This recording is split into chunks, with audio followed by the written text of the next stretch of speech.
Best scenario, nobody cares. Bad case scenario, maybe your work gets reported. Worst case scenario, you find yourself on the receiving end of a court summons. Well, that's the question, isn't it? That's why you're here. Is customizing sneakers, strictly speaking, illegal? You're gonna wanna sit down, strap up, and lock your doors because this answer might surprise you. But let's start with a quick quiz time. Alright, option number 1. Do you think this is legal or illegal? Option number 2. Do you think that in the eyes of the law, this is legal? If you said no for both answers, then, well, I'm proud of you. But if you said yes or who the hell cares, then this video is going to shed some light on exactly what is legal and what toes the line when it comes to copyright and copyright infringement, especially in how it pertains to customizing sneakers and custom artwork. If you Google, Pinterest, or Instagram search for custom sneakers, I absolutely guarantee, like I will put money on it, that on the very first page of the search results, you're going to see tons of copyright infringement. You'll see Spider-Man, SpongeBob, that mumble rapper that you should probably know the name of by now, and so many different examples. But how does it all work? Surely these can't all be illegal. Surely there must be some provision for artists to be able to replicate what they want to. Well, the answer's a little bit complicated, but I'm going to try and explain it as best I can. But before making any decisions based on this video, please read the disclaimer in the description below. Right, so there are 2 parts to this discussion. There's the part about whether or not the art itself you are doing is an infringement on somebody else's intellectual property, and then there's the part of whether or not there's a copyright infringement on the sneaker brand itself. Let's investigate. Before we can start looking into these 2 avenues of copyright infringement, let's look at what copyright infringement actually means. In simple terms, we are discussing whether or not it is legal to paint a certain subject matter on a pair of shoes, or even to paint the pair of shoes in the first place. Cornell law defines copyright infringement as the act of unlawful copying of material under intellectual property law. It is an act that interferes with the right of intellectual property ownership. If that doesn't make perfect sense, don't worry, I'm about to explain. The simplest way to explain this is that using somebody else's idea or their product without their permission and in a way that they cannot control is, strictly speaking, not legal. I'll give you a silly example. This ghost drawing is my own invention. It's my intellectual property. I invented this as a cool, fun little thing to draw in kids' books when I was teaching English in South Korea.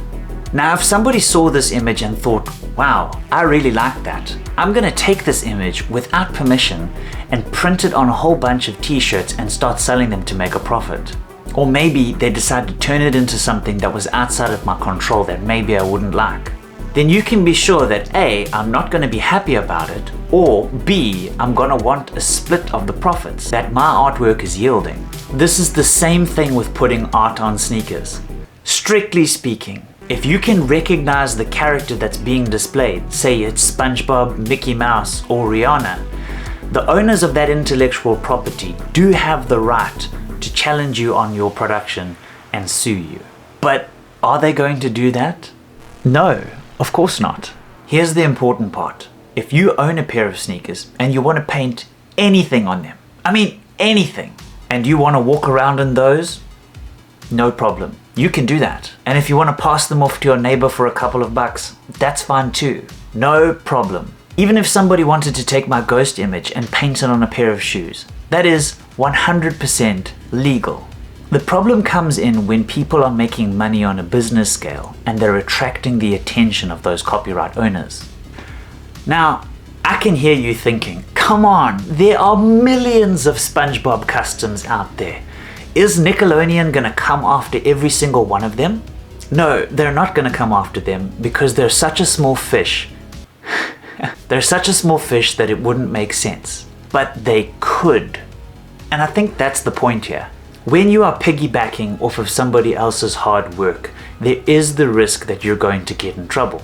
Even if that is a small risk, it's always best, not just for staying in the clear, but for doing the right thing, for you as an artist to create your own art rather than taking the easy route and benefiting off the hard work of others, but going through the challenges of creating something new and honing your skills as you grow as an artist and customizer. But that's just my 2 cents. Let's get back to the point at hand. The second point to this discussion is how copyright infringement pertains to the sneaker manufacturer themselves. And I think this is a much more hot take than the first part. And this one begs the question, does Nike, for example, care if you alter their product and try to sell it on? Yes, they do. They care a lot. And they've even been known to take legal action against customizers in the past. But before you panic and start telling your customers that you can no longer do Nikes, let's have a look at the specific circumstances that led to this legal action. In all of my research, there seems to be a lot of conflicting information about what is legal and what is not. But this is what I've managed to find. Number 1, owning a sneaker, you can do whatever you want to it. You can paint on it, you can set it on fire, you can cut it up, whatever floats your boat. Number 2, you can sell your customized shoes even if they are hideous. Nah, I'm just joking, guys. I know that because you watch this channel, your customs are all gonna come out awesome. I know you have standards. Number 3, certain shoes are released with rules about the amount of customization that is allowed to take place on that particular shoe. Bizarre, right? But it seems like the main red flag is the problem with giving people the impression that you are a recognized or authorized reseller of Nike products. Now let's pause right there. That doesn't sound so hard. I'm not pretending to be an authorized reseller, but this is much more of a challenge than first meets the eye. I don't know about you guys, but when I first started selling my customs, I offered the shoe as part of a one-price-fits-all solution that I offered to my customers. I would say, for the total price of $200, you get the shoe, you get the shipping, and you get the art of your choice. I mean, I didn't see any problem with that, and it seems pretty harmless to me. But in the eyes of the law, technically, I am giving people the impression that I am representing Nike's quality guarantee and that you can trust that you can get an authentic product from me, which is a responsibility I never wanted in the first place. But I didn't realize that the law saw it that way. Their problem would be that I am benefiting from Nike's good names in order to benefit my sales. In short, I was stealing their hype. Do you see where I'm going with this? Basically, you want to try to avoid benefiting too much from Nike's name and making it super clear that you're not affiliated with them in any way. But to show you a real-world example of Nike taking action against a customizer, let's look at the 2022 case of Nike versus Drip Creationz. If you're not familiar, Drip Creationz started out as a social media customizing business, and they realized, man, Air Force Ones are expensive. But wow, do people love the look. Fakes and replicas are definitely illegal, but why not create a completely new shoe that looks pretty similar to an Air Force One, but is different? So they created these. And as you can see, there are quite a few differences. There's no swoosh, they have the Drip logo on the rubber sole, and they've got a different sole grip pattern thing on the rubber. So, is it enough? Well, no. The judge eventually ruled in favor of Nike's claim. This just goes to show, no matter how much you try to take away from that brand's image, if it is still recognizable, it still belongs to them. You can even see evidence of this ownership on platforms like Etsy and Instagram, where posts and ads are often flagged because they are supposed copyright infringement. And this has driven me crazy in the past. But somehow Nike's patent of the Air Force One, the Jordan, and even their swoosh logo is recognizable on these platforms. And well, they tried to stop you from using their image to make sales and money, but also more importantly, they tried to protect the authentic quality of their brand in a way that they can actually control it. Now, I want to go into depth a little bit more on the first point. Exactly what you are deciding to put on your shoes. Now, as I mentioned before, the sneaker customizing industry largely ignores a lot of these points because they're done on such small scale that nobody really cares. And though I've already mentioned trying not to copy certain recognizable cartoon characters or perhaps celebrities, I also want to encourage you not to copy other people's artworks. Now, I'm not talking about something super generic like the drip swoosh. Like, that can't be attributed to any one single creator as far as I know. But I'm talking about using other people's art or styles without manipulating it or changing it any way. Here I can use the example of Sneaker Queen's Customs. And if you're not familiar already, Michaela came out with her signature Anxiety Swirls, which became a specific and well-refined line for her customs, even attracting the attention of a brand like Mischief. And in this example, we can quite clearly say that this is her work. But unfortunately, this doesn't stop customizers offering this to their customers as their own work. Or even more commonly, when a customer comes to you with an artwork they've seen from another customizer and you decide to just replicate that same artwork rather than changing it or making it something unique. I'd avoid this if I were you. I really don't think that it's fair on the customer who is coming to you with the impression that you are completely capable of doing a particular artwork. And if you have never done it before, then I don't think it's fair for you to be able to say to your customer, hey, give me your money and trust me to do this.